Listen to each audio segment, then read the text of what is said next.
Blue star था golden temple Amritsar पर हमला फौज का। इसका कारण ये था कि इंदिरा गांधी जी तब प्रधानमंत्री थी और उनका तरीका सरकार चलाने का ये था कि हर राज्य कांग्रेस की होनी चाहिए, फिर हुकूमत ठीक चलती है सेंट्रल गवर्नमेंट। जहाँ जहाँ दूसरे ऑपोजिशन पार्टी की कोई सरकार हो तो उसका तरीका था कि किसी ना किसी तरह उन लोगों को ऐसी गड़बड़ी कराएं, क्योंकि कॉन्स्टिट्यूशन के मुताबिक अगर कोई सरकार कानूनी कार्रवाई ठीक नहीं चला रही है, यानी लॉ एंड ऑर्डर गिर गया है, टूट गया है और मारकटाई वगैरह हो रही है लोगों में, तो 5-6 महीने ये देखकर सेंट्रल गवर्नमेंट की कॉन्स्टिट्यूशन के मुताबिक लोकसभा में पास कर सकते हैं कि ये सरकार फिट नहीं है, इसको बाहर निकाला जाए। अगर ये लोकसभा क्लियर कर दे तो फिर वो जो रेजोल्यूशन है वो प्रेसिडेंट साहब के पास पहुंचाया जाता है उसके दस्तखत के लिए। अगर प्रेसिडेंट साहब इसको ना मंजूर करें तो उनकी 2 कार्रवाई है। एक तो कार्रवाई है कि वो सुप्रीम कोर्ट से सलाह पूछें, दूसरी कार्रवाई है कि सलाह पूछने के बावजूद ये पर्चा जो है साइन करने वाला ये लोकसभा में कैबिनेट में वापस भेज सकते हैं कि इसको दोबारा गौर से देखो कि ये मुझे ठीक नहीं लग रहा। अगर वो कैबिनेट दोबारा बोले कि नहीं यही चलेगा तो प्रेसिडेंट का कोई और रास्ता नहीं, उसको साइन करना पड़ता। इसका मतलब क्या है कि जो प्रेसिडेंट ऑफ इंडिया है वो इस किस्म का मनुष्य हो, जब सरकार उसे पूछे साइन करो तो वो साइन करे, साइनिंग मशीन है। इंदिरा गांधी के टाइम से इस किस्म के प्रेसिडेंट बनाए, साइन करने को तैयार, कि उन्होंने इंदिरा गांधी का आसान लिया था कि प्रेसिडेंट बना दी। ठीक है, जैसे ज्ञानी जैल सिंह जी थे, ठीक है, वो तो उनके पैरों पे हाथ लगाता था, उसको प्रेसिडेंट बना दिया, उसने बोला वाह वाह, ठीक है। तो इसका मकसद ये था कि अगर कोई अपोजिशन पार्टी की सरकार हो, जैसे कि पंजाब में उन दिनों में अकाली सरकार थी, तो अकाली सरकार का मकसद था कि वो अपना ढंग चला रहे थे और जो प्रधानमंत्री चाह रही थी उसे नहीं काम हो रहा था। तो अकाली सरकार की पंजाब में गड़बड़ी कराने के लिए तंत्र बंदरने वाले को गोल्डन टेम्पल में बैठा दिया। जब वो अपने गुंडे लेके बैठ गया, करीब मेरे ख्याल में 100-150 लोग होंगे, घुस गया अंदर। वो जब घुस गया अंदर तो उसने अपना डेरा अकाल तख्त में जमाया। आप गए हैं कभी वहाँ? हाँ, मैं गया। गोल्डन टेम्पल एक सारेबार है, उसके बीच में है सुनहरी मंदिर है, वो हरी मंदिर कहते हैं उसको, ठीक है। और उसका एक बड़ा प्लेटफॉर्म है एक साइड में, और प्लेटफॉर्म के उस साइड में अकाल तख्त है, जहाँ अकाल तख्त तो सरदार लोग हैं, जो सिख लोग हैं, उनकी हुकूमत वहाँ पर से शुरू होती है, ठीक है। गोल्डन टेम्पल में तो पूजा पाठ होती है, गुरु ग्रंथ साहब रोज़ पढ़ा जाता है, लेकिन इनके जो सारे लीडर हैं वो अकाल तख्त में रहते हैं, ठीक है। अकाल तख्त करीब 4 मंजिल का है। सारोवार के नीचे और गोल्डन टेम्पल के नीचे बड़ी भयानक बिल्डिंग है, चारों तरफ से बिल्डिंग बंद है। हर बिल्डिंग में 3 मंजिल होता है, ठीक है, और ज़मीन के नीचे भी 3-4 मंजिल है, किसी को पता नहीं इसके बारे में। और नीचे की तरफ से जहाँ पैसेजेस होते हैं, पैसेज रास्ता, वो कहीं भी निकल सकता है, ठीक है। यानी एक साइड से दूसरी साइड से जाने का तरीका है जो लोग वहाँ रहते हैं। और दूसरी बात है कि उधर जहाँ वो चपटी ज़मीन है, जब प्लेटफॉर्म है जो पूरे साराबार के गोल है, उसमें वो लगे हैं मैनहोल समझते हैं आप? हाँ। जो नीचे अंदर नालियाँ होती हैं तो उसका ढकना होता है, तो उठाते हैं, तो ढकना भी कनेक्शन नीचे पैसेजेस के साथ है। ये गोल्डन टेम्पल का हिसाब है। दूसरी बात गोल्डन टेम्पल में ये है कि यहाँ कोई भी मनुष्य जो अपने आप को तकलीफ़ में समझता है, गोल्डन टेबल में जाके अपना रह सकता है, वो उसको एक्सेप्ट कर लेंगे और उसको हिफाजत दे देंगे। उसके अंदर पुलिस भी नहीं घुस सकती, कोई भी नहीं घुस सकता। बड़े डाकू लोग हैं जो दौड़ रहे हैं पुलिस, तो गोल्डन टेबल में चले जाते हैं, ठीक है। तो इसका किस्सा ये मैं शुरू करूँगा जो उससे पहले ज़रा 1984 से 1983 की सवाल है मेरे ख्याल में। काफ़ी गुंडे घुस के यहाँ निर्माण के साथ, तो पुलिस जो पंजाब पुलिस आम पुलिस है, उन्होंने घेरा लगाया और DIG अटवाल था मेरे ख्याल में उनका नाम, वो सामने खड़े हो गए। पुलिस के सामने काम करता है सबके, और वहाँ उसने हुक्म सुनाया जो गोल्डन टेबल के अंदर है कि देखो ये फलाना फलाना डाकू जो अंदर घुसे हुए हैं उनको बाहर भेजा। ऊपर से एक टेररिस्ट ने गोली मार के उसको जान से मार दी। उस टाइम पर फिर पंजाब आर्मी पुलिस ने इन पर हमला करने का कुछ प्रबंध किया, ठीक है। जब इंदिरा गांधी जी को पता चला कि ये किस्सा हो गया, तो उन्होंने पंजाब पुलिस और पंजाब चीफ मिनिस्टर से कहा कि ये मंजूर बात नहीं है, वो संत बंदर हैं बंदर हैं, पुलिस अंदर नहीं घुस सकती, तो उनको रोका गया। यह उसका बैकग्राउंड।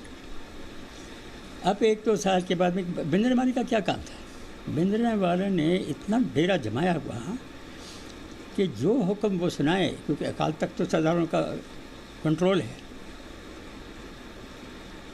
उधर बैठकर हुक्म सुनाता था। किसी SP को साहब को ट्रांसफ़र करना है इस जगह से उस जगह, कोई DIG साहब को जैसे उधर लगाना, किसी की प्रमोशन बंद करनी, उसमें हुक्म सुना, वो कामयाब होता था, ठीक है।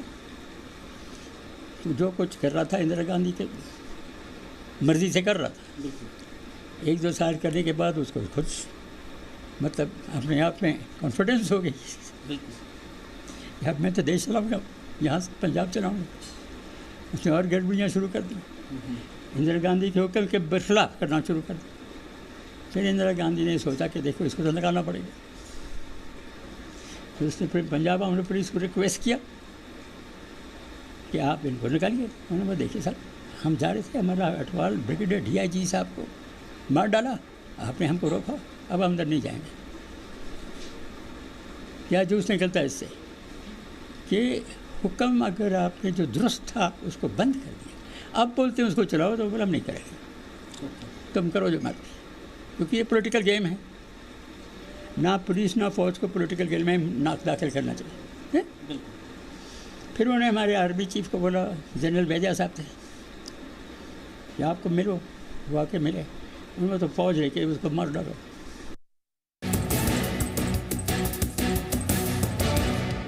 तो हम 3 दोस्त थे, तो चीफ साहब आए, उन्होंने हम सबको ऑपरेशन रूम है तो बुलाया, ये हुक्म मिला है प्रधानमंत्री जी। तो हम लोगों ने आपस में सलाह की, उनको रिक्वेस्ट किया कि चीफ साहब बात ये है कि कॉन्स्टिट्यूशन ये मतलब गलत काम है, क्योंकि भिंद्रनवाले जो है उसने इंदिरा गांधी ने पॉलिटिकल कार्रवाई के लिए, क्या कार्रवाई, अकाली गवर्नमेंट को नष्ट कर देगी ताकि उधर फिर दोबारा इलेक्शन हो।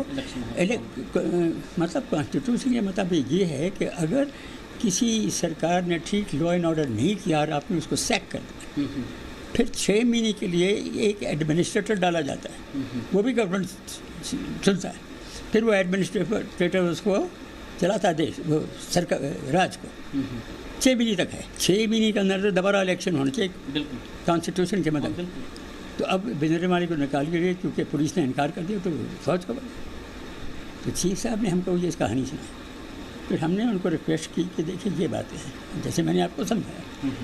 तो उन्होंने पूछा कि आपके राय से हमको क्या करना चाहिए। हमने विचार किया और उनसे दरख्वास्त की कि शायद आपको वापस जाना चाहिए प्रधानमंत्री जी के पास और बोलना चाहिए कि कॉन्स्टिट्यूशन के मुताबिक फ़ौज को पॉलिटिकल बातों में लगाना में बरखलाफ। तो इसका मतलब अगर आप इस्तेमाल करेंगे और किसी ने कोर्ट केस शुरू कर दिया तो शायद वो कोर्ट के हिसाब से बरखलाफ। तो अर्ज़ है, रिक्वेस्ट कि फ़ौज को ना इस्तेमाल करें।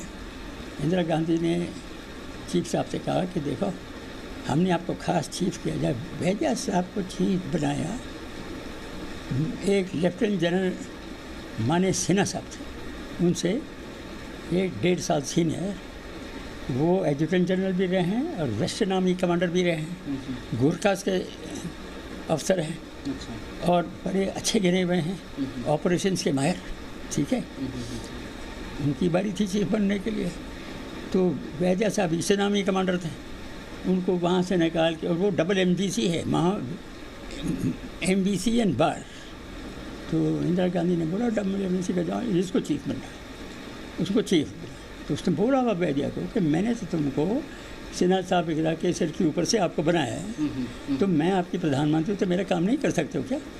जी मैं तो क्या करने को तैयार हूँ, लेकिन कानून नहीं, कानून आपके साथ नहीं होगा और इसमें बाद में हदसा पड़ेगा अगर कोई कंप्लेंट करेगा सुप्रीम कोर्ट। फिर उन्होंने सोचा कि भी ट्रुप्स कहाँ से आए, तो मेरठ में एक डिवीज़न है 9 डिवीज़न, वो एक जनरल साहब कमांड कर रहे थे, बुलबुल बरार,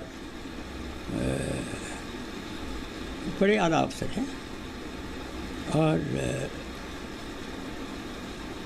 मोने हैं लेकिन सरदार, उनको हुक्म सुनाया कि तुम अपने ब्रिगेड उधर भेजो, तुम भी चले आओ और कमांड करो इसको। गोल्डन टेबल के हमने वो तो हुक्म मंजूर किया, वो ठीक है हम आगे, तो चले गए अमृत अपनी पलटन ले 2-4 पलटन लेके। ठीक है, तो उसको कमांडर बना दिया, चीफ ऑफ स्टाफ को इंचार्ज बना दिया और बाकी आर्मी कमांडर सबका हिसाब पता। गोल्डन टेबल पर हमला हो गया, उस हमला में करीब 300 लोग मारे गए। कौन कौन थे? टेररिस्ट तो कम ही मरे, करीब 150 टेररिस्ट थे, वो तो छुप जाते हैं ना। बाकी जो जनता आती जाती है, क्योंकि कोई लोग आ रहे हैं, कोई पूजा करते हैं, कोई जाते हैं, कोई आते हैं, तो काफ़ी नफरियत होती है अंदर। तो जब हमला शुरू हो गया, गोलियाँ चलनी शुरू होगी, तो जो इधर लोगों को काफ़ी आम लोग, अब 300 लोगों में हमको क्या मालूम, कुछ शायद टेररिस्ट भी हो सकते हैं, कुछ और भी। और अकाल तख्त की डिफेंस के लिए एक जनरल शाहबेज सिंह सरदार थे, वो जबलपुर में एरिया कमांडर साहब थे, मेजर जनरल। ठीक है, उनके पास बर्खाव अंजाम लगा हुआ था कि एक तुम पैसा बना रहे हो, और दूसरा जो यंग ऑफिसर्स की वाइफ वगैरह आती है उन पर ज़रा उनके पीछे घूम रहा हो, ये ठीक कार्रवाई नहीं है जनरल के लिए। ठीक है, तो उनको कोर्ट मार्शल करके डिसमिस कर दिया फौज से। उनको गुस्सा, वो आके बिजलीमारे के साथ मिल गया। अब वो तो पक्का इन्फेंट्री ऑफिसर है, उसको मालूम है कि एक चीज़ की डिफेंस कैसे होती है। उसने गोल्डन टेबल की डिफेंस बना, उस डिफेंस में आप कभी गए? अकाल तक देखा आपने? हाँ, देखा है। हाँ। उसकी 4 मंजिलें, हर मंजिल में खिड़कियाँ हैं, हर खिड़की में मशीन गन लगा दी। और ये जो सैंड बैग होते ना, बड़े बड़े सैंड, हर उनके दीवारें करीब 2-3 फुट चौड़ी हैं, उनको ऐसा खिड़की बंद कर दी कि सारे सैंड बैग लग गए, उसमें इतना सा छेक बनाया जिसमें मशीन गन। बिल्कुल। तो जब हमला हुआ, इंदिरा गांधी ने जनरल सुंदर साहब से पूछा होगा कि भाई कितना टाइम लगेगा? 1-2 घंटे में काम हो जाएगा। सारी रात हमला चला, नहीं हुआ कुछ। अगला दिन चला, दूसरी रात में फिर उन्होंने इनको ख़त्म किया। वो तब करके एक टैंक ला के हाई एक्सप्लोसिव शेल हर खिड़की में मारा जो फटता है, तब उड़ा दिया सब। जब फिर उन्होंने अंदर जाके उसका कब्जा कर लिया पूरी जगह के, तो सारे मरे पड़े थे, बिंद्रेवाला भी मरा हुआ था, क्योंकि ये गड़बड़ी थी। लॉ एंड ऑर्डर का सवाल, अकाली गवर्नमेंट को सैक कर दिया प्रेसिडेंट ने, साइन कर। और कांग्रेस की सरकार आ गई। वो जो कैप्टन अमरिंदर सिंह हैं, जो पटियाला के मरदा के लड़के हैं, उनको चीफ मिनिस्टर बनाया। तो उसके बाद में कांग्रेस का बन रही ये बात, तो उनका मुद्दा पूरा हो गया।